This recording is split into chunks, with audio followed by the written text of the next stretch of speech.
Hello friends, thank you for tuning in today to my channel. My name is Sarah. I'm the founder of Holistic Roots, where I offer functional nutrition counseling as well as wellness advocacy. I've been wanting to do this video for quite some time. This is actually a video about my experience with mold sickness or mold illness and Lyme disease. And so the dream of mine to develop Holistic Roots has been in process for quite some time. And so I'm really happy to be able to finally present to you the first in what makes sense of a series of videos, because let's start at the beginning, right? So the symptoms had started, the problematic ones started in 2019. And in 2019, I was living in Florida. I was in South Florida, actually, Miami Beach, and I was working near the water. And my office building that I was in experienced 2 hurricanes in a row. And so that was Hurricane Irma and Hurricane Maria. I believe it was in 2017, and it did a significant amount of damage to my office building. We had major water intrusion from damage to the roof, and because of the nature of the storm damage, there really wasn't any kind of quick fix, and so that water and that humidity from Hurricane Irma stayed in that office building until a second hurricane that came through, which was Hurricane Maria. And it was just raining in the building. It was wet, mold was growing everywhere. It was about what you would expect from a water damaged building. So fast forward in time, I didn't really start having symptoms, which I didn't know was related to water damage until about 2019. And some of the things that I had noticed from the beginning were things that I would never put 2 and 2 together. This is what's causing it. And actually, for 2 years, I had I shouldn't say for 2 years. For 1 year prior to that, I had switched to a vegan whole foods diet. I just felt like that was something that I wanted to do, and so I was making that happen. And I started having symptoms, thinking that the symptoms were actually related to maybe malnutrition, or maybe I wasn't getting the nutrients, which can often happen with a vegan lifestyle. And so I scheduled an appointment with a functional doctor, not really knowing what functional medicine was. I found this functional medicine practitioner through a website for plant-based doctors. And so that's how I got in to see her. And luckily, time leading up to the appointment that was already scheduled, some of these major symptoms started to happen. And it really started, I think it's hard to really pinpoint, like I said, but it really started with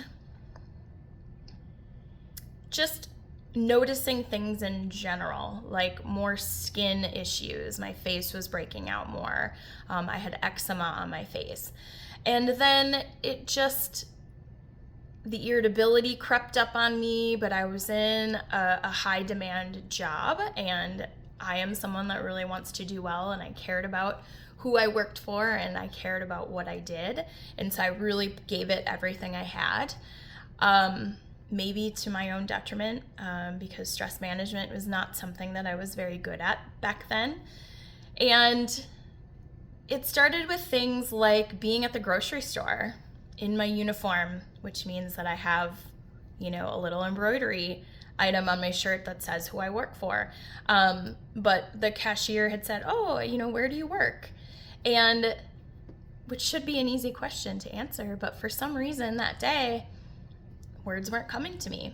And what I ended up saying was, I work in a marina down the road. And that's all that I could really get out. And I was like, that's interesting. Didn't really think much about it. Then I was experiencing searing joint pain in my hip. And it was like in my hip joint, which I could feel in the hip and in my butt, which was so painful that I really couldn't walk very well. I had difficulty getting up and down stairs. I had trouble sleeping because the pain was just constant. It felt like a hot poker was just sort of digging in there and just kind of like, getting in there. So somehow, I don't know what happened, it subsided.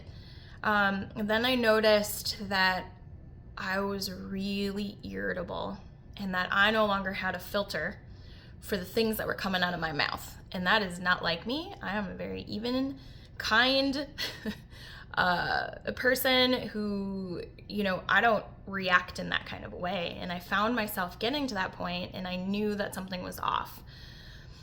Then this is probably one of the scariest two things that were the scariest things of all, was driving in my car to work and almost fainting while driving. I just remember the world kind of spinning a little bit. Things went black. Luckily, I was on a back road and could pull over very easily. And that really scared me because I had never experienced anything like that before. I remember calling my mom saying, like, I almost just passed out while driving. So that didn't happen ever again, thankfully. But then things like driving my car and pulling into the gas station and not being able to problem solve where my gas tank was on my car. Had the car for a long time.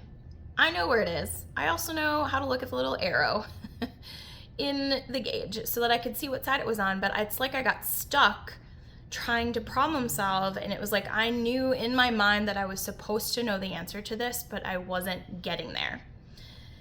And then panic and anxiety rose in me, and I had to pull over and I had to calm myself down through deep breathing to get through sort of a panic attack. I eventually figured out where the gas tank was, but I had to get out of my car and I had to visually look at it to then get unstuck in my thinking. That's not normal. That was not normal for me. So those were the major things. And I luckily had my appointment with my functional medicine practitioner shortly after that, and she ran a ton of labs to start. And when those labs came back, there were a lot of alarming things that presented as information for her. And I had multiple nutritional deficiencies. I was very low in a lot of different things.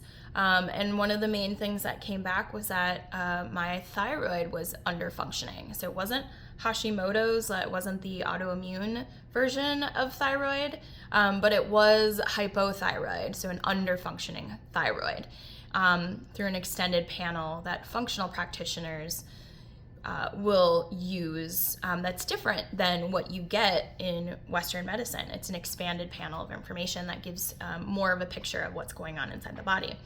And so almost immediately I had that first appointment with her, and it was amazing. It was the first time I'd ever met with a functional person, and the appointment time, I think it was like an hour and a half appointment, to really sit and listen to what was happening, and felt really warm and encouraging and hopeful.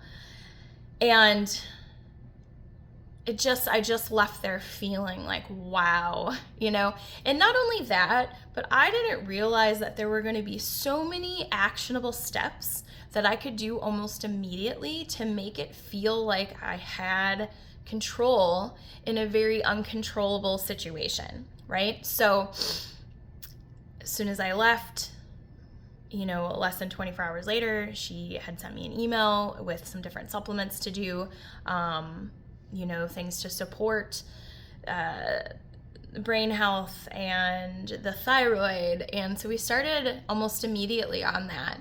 And I started digging into information because I am an information junkie. Like, I will go down rabbit holes to find information, because I feel like knowledge is power, and that's what I was trying to do. I was trying to inform myself. And so what I found, it was Amy Meyer's podcast. I was just researching hypothyroid, and I discovered that a lot of people were saying root cause, that there's a root cause as to why your thyroid is malfunctioning in the first place. And like, that concept blew my mind, absolutely blew my mind, because I'm used to, you have something wrong, we prescribe you a pill, and you either maintain or you get better or you don't, right? And so in this situation, it's like, well, my thyroid would have continued to have gotten worse if I wasn't going to replace the nutrients that a thyroid needs in order to function properly, and which could have led me down to like thyroid hormone replacement. And that is how I would have managed it for the rest of my life, right? The flip side of it is that I started doing research about the root cause of thyroid dysfunction, and that is where I started hearing about mold illness. That mold exposure is a huge root cause for people's thyroid issues. And then the light bulbs went off, okay? So my office building was exposed to water. The remediation that was done in the building did not remove all of the wet building materials. It just wasn't. It was done on a budget. I'm not here to bash anybody, or to talk bad about anybody, but it was done on a budget. I remember being in my office, I still have videos of it where there's just mold and wet covering the walls. And the plan was for the remediator to just sand off all of the mold into the atmosphere, put on several coats of, primer that is supposed to keep out mold, and didn't remove all of the wet insulation. They didn't replace the flooring. There was no blowers that were in there. There were no dehumidifiers that were in there. I remember always having to buy candles and scented objects or scented things, because it just always smelled like sewage in there. Again, now knowing what I know, that's a red flag. If you smell doo-doo, it's probably mold or mildew. At this point, we couldn't see the mold anymore once they remediated, but there was something there. And I spent a lot of time in that office. It was also an office that didn't have opening windows. Like a lot of buildings in Florida, you're using air conditioning all the time. And so there really wasn't a good ventilation to be able to get airflow, air exchange. So what had happened was we just continued to have mold growth behind the walls because the roof issue was never fixed 100%, and so we still continue to have leaks. And for most people, you don't really think that that's an issue until it is an issue for you. Like, we all think, oh, black mold is bad. We know that, but do we? So I remember that in my mind of going, oh, we had water intrusion pretty significantly. I wonder if this is a mold issue. And so I immediately went back to my practitioner, and she said, well, that makes sense. Maybe she had, there's some suspicion, but we did a test. We did what was called a mycotoxin test, and it definitively showed that I did have a significant amount of mold built up in my system. So average person being exposed to mold, which is everywhere, doesn't have these kind of issues. Some people have allergies to it.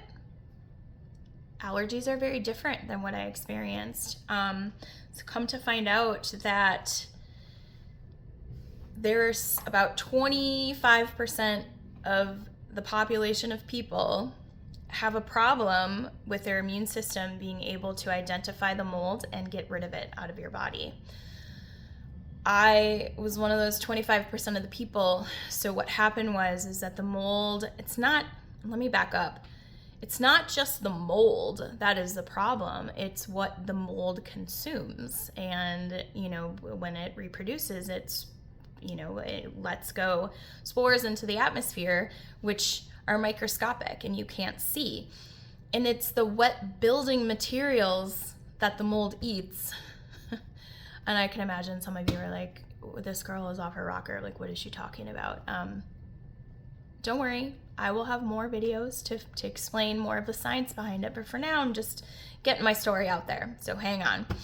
So it's the mycotoxins. So it's the wet building materials that the mold consumes that becomes toxic. So there are toxic particles that are in the air, that are on the surfaces that you breathe in, that you absorb through your skin, that are so small that can pass through layers of paint and drywall, and even, the primer that gets put on to prevent mold. And actually that just creates superbugs because they love to eat that stuff, and it's that kind of thing that they eat that becomes dangerous. And so I knew I was exposed. I knew that I was very sick and that I had symptoms. And the brain fog that comes from all of this, it's like having a brick wall or just a really thick veil pulled across your brain. And you're functioning as a human, you're doing things as a human, but like when you're getting to the point where you need to recall information, finding words. I had a really hard time talking and finding words, which is something that, mycotoxins or a mold illness can do. It can cause trouble as it can cross the blood-brain barrier and can get into your brain. It was just in my whole body. So finding words, putting sentences together. I would read a sentence and I would have to reread it and reread it and reread it because it just wasn't comprehending. And forget about reading numbers. I couldn't even remember like 2 numbers in a row. It was really challenging.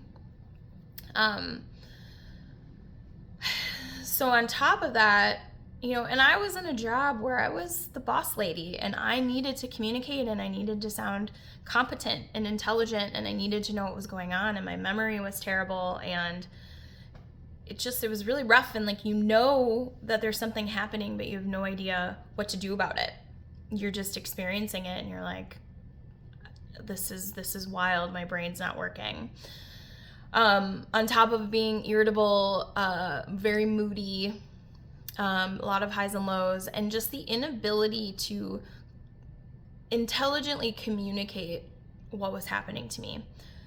And this is all like a very new, at the time in 2019, this was a very new concept. And what was happening was it was a triggering of my immune system that turned it on, and then it just kept rolling. So we've heard through COVID, or some of you have heard through COVID, that what happens with the virus is that it creates a cytokine storm in the body, right? And that's the same thing that happens when you're exposed to biotoxins, mycotoxins, the wet building materials, is that my immune system launched an attack, but it couldn't properly attack, and then it was becoming tired.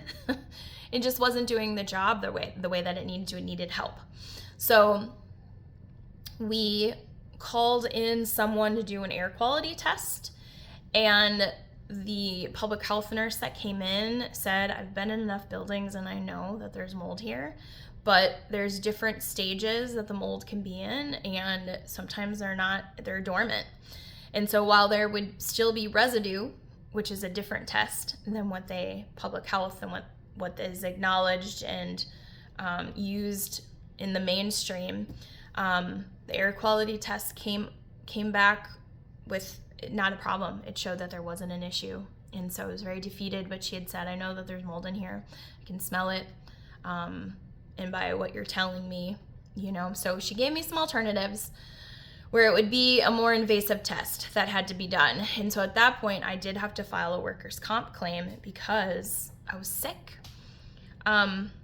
Man, and that's a whole other story because they didn't recognize my practitioner as a real doctor. And so they sent me to an allergist. It wasn't an allergy.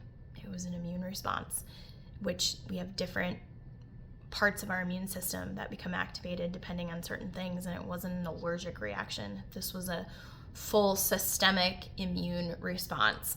So that was very frustrating. I went through it, complied with it. The only good thing that came out of seeing that allergist was that he ordered a more intensive mold inspection, and bless his heart, my coworker, they got them to cut out a piece of the wall and look behind, and they saw it. They saw the mold, and that was all that was needed for full-on scrubbing of that office.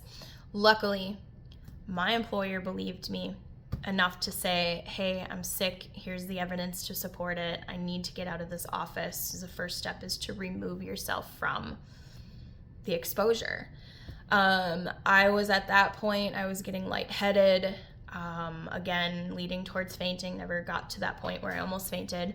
I would get tingling in my fingers and my toes. So it's a vasodilator, the mold spores. I just felt really ill in the building. And so they did allow me to have a separate office. They did agree to that right away, which I was very, very grateful for. Like I said, it was a great employer. So we had the testing done. That felt like vindication, but I still had to pay out of pocket for the cost of everything. My supplements that I needed to help with the nutrient deficiencies, supplements, not prescriptions, not covered. My appointments with my functional medicine practitioner, not covered because she wasn't a real doctor. What else? I then, learning that it was mold sickness, we removed inflammatory foods, which I discovered that I was actually gluten sensitive, gluten intolerant. I did a microbiome test, which helped kind of figure out kind of what bacteria I had, what we needed to add for probiotics, foods that are recommended for my own microbiome. And so we used that in conjunction with removing some of the main offenders. And immediately between supplementing, changing my diet, I changed my lifestyle, I had to remove all the toxic substances that I had in my environment, laundry detergent, anything that had fragrance, removed all of the plugins that I had. I was a Bath and Body guru. I loved the stuff. Can't even walk by a store anymore without my lips going numb. I have a chemical sensitivity to the fragrance now. But that's besides the fact. And I had to be toxin free. And so it was in my food that I was consuming. It was in the products I was putting on my skin. It was all things. And so I made a big change. I also needed to increase sweating. I needed to increase exercise. And so I, found my, I Love Kickboxing was the name, at a local gym, and it was great. It was a great experience, and that really helped me get through the major hump. So here are the actionable things that I was doing to make a change, and I also needed to be on binders to help my body remove the biotoxins from my body. So I was using charcoal. I was taking, different kind of supplements that were proprietary blends, so like a blend of different binders, antifungals, and just really discovered through that process that I had some sensitivities. I was having headaches, I was able to discover what things were really contributing to that. Unfortunately, I had to get rid of coffee, which was really hard, but I did it. So if I can get rid of cheese, I can get rid of bread, I can get rid of coffee, like I could get rid of sugar. Was it hard? Absolutely. But hindsight, I would do it again. I would do it again. And it's not hard anymore. So all those things happened. And about 6 to 8 months is about how long being on that protocol. There are more things that I did that we'll save for another time. It took about 6 to 8 months to really get my energy back. I was feeling like myself. I looked better. I looked less sallow, right? You just look at my skin and you're like, oof, gross. At least I said that about myself. No one else said that, but I think we're our own worst critic. So some of the major frustrations along the way was just really my inability to communicate what was happening to me, and knowing that people didn't understand, and that there were some people that were very close to me that I don't think they really believed me 100%. Big symptom was that my hair was falling out. I was losing my hair, and that's a major issue for a lot of people. So that was part of the hyroid. It's a new word, hypothyroid. But honestly, it didn't take long to feel better from the mold exposure. And I had to really be diligent about not coming in contact with mold again. And so I had to be really careful about buildings that I was in. For a while there, it was kind of like a walking moldar detector. So I'm not as sensitive anymore, but back in the day I could walk into the building and say, I gotta go, even if there's like mold in someone's bathroom, sitting in the house. Downstairs in the lower level, I could detect that there was something there because of the way that I felt, and mostly it was shortness of breath and dizziness, and I'd have to remove myself. And that's hard when you're living in Florida because it's such a humid climate and there's storms all the time, and leaky roofs would throw me into a panic. But the process was really challenging. So I finally got through it. I got through the mold, and then it wasn't long after feeling good that I started to feel awful again. And that is when I learned that I had Lyme disease. So that's going to be another video. I really wanted to do this video. Thanks for sticking to the end. I remember when I was experiencing this, I was really researching online. I was looking for these types of videos just to be like, am I the only one? And what I'm experiencing, am I like, what is happening? I've never heard of this before. Most people never heard of this before. What works for them? What did they experience? So I hope that this helps some of you who are experiencing it know that there's another way. There is another approach that isn't recognized by all medical modalities, right? And this isn't about me bashing Western medicine, because I do believe that it has value, as well as functional medicine and functional nutrition. And it's just a different approach. Whereas we looked at the root cause, what was causing the symptoms in the first place? Because if we never looked for the root cause and we just gave me some thyroid, hormones, I probably would have continued to get worse and worse and worse, and maybe had done more significant damage. So there is another way. Is it work? Yes. But the alternative is that you get your life back. The alternative is that you feel better. And that's worth its weight in gold. So if you like what you heard here today, thank you for sticking around. I will have lots more content. It's Holistic Roots. You can find me on Instagram, Holistic Roots _ by Sarah. And I'll put the link below here. So don't forget to subscribe and like this video for more. Thank you.